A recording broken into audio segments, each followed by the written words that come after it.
Pimpinan Jemaah Haulia Kiai Haji Raden Ibnu Hajar Soleh Pranowo atau Mbah Benu mendadak viral setelah mengaku menelpon Allah dalam menentukan Hari Raya Idul Fitri 2024. Setelah pernyataannya itu viral, Mbah Benu langsung meminta maaf.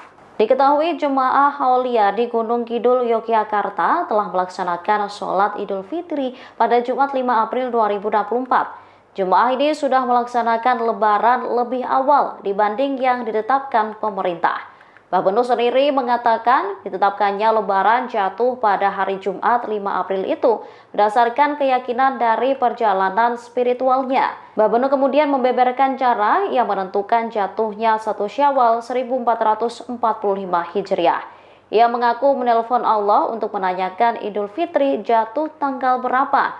Pernyataan Mbah Benu lantas membuat polemik hingga dikecam oleh PBNU. Belakangan, Mbah Benu mengklarifikasi ucapannya itu.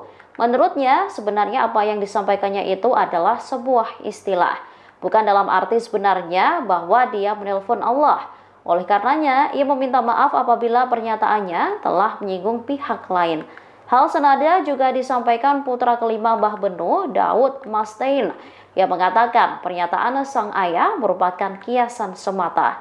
Daud menyadari pernyataan sang ayah telah menimbulkan kegaduhan dari pihak-pihak yang menelannya mentah-mentah. Ia mewakili keluarga dan seluruh jamaah Masjid Aulia tetap menyampaikan permintaan maaf. Pernyataan saya tadi pagi tentang istilah menelpon Gusti Allah Subhanahu wa Ta'ala itu sebenarnya hanya istilah, dan yang sebenarnya adalah perjalanan spiritual saya, kontak batin dengan Allah Subhanahu wa Ta'ala.